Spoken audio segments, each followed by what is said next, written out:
పెద్ద దస్తగిరి హత్య కేసు ప్రధాన కుట్రదారుడు వైసీపీ నేత నిత్యానంద రెడ్డి ఏకంగా ప్రభుత్వ ఆస్తినే దోచేయాలని చూశాడు.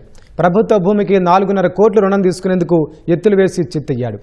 పెద్ద దస్తగిరి హత్య కేసులో అతను పరారయ్యాక బండారం బయటపడటంతో రుణం ఇవ్వడం నిలిచిపోయింది.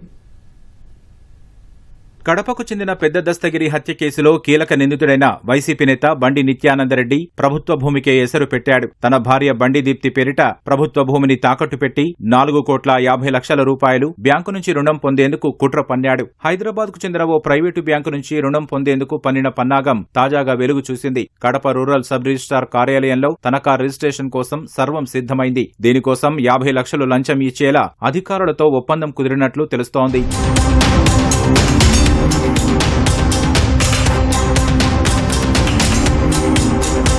పెద్ద దస్తగిరి హత్య కేసులో నిత్యానందరెడ్డిని A13 గా పోలీసులు చేర్చడానికి కొన్ని గంటల ముందు వరకు ఈ తాకట్టు ప్రక్రియ నడిచింది. ఈ నెల 20న రిజిస్ట్రేషన్ జరగాల్సి ఉండగా అంతకుముందే నిత్యానందరెడ్డి పరారయ్యాడు. భయంతో అధికారులు సెలవు పెట్టి వెళ్లడంతో కుట్ర బయటపడింది. నిత్యానందరెడ్డిని నిందితుడిగా పేర్కొన్న తర్వాత కూడా ఆయన భార్య దీప్తి మాత్రం రిజిస్ట్రేషన్ ఆఫీసుకు వెళ్లి ప్రక్రియ పూర్తి చేయాలని పట్టుబట్టడం విస్మయానికి గురిచేసే విషయం.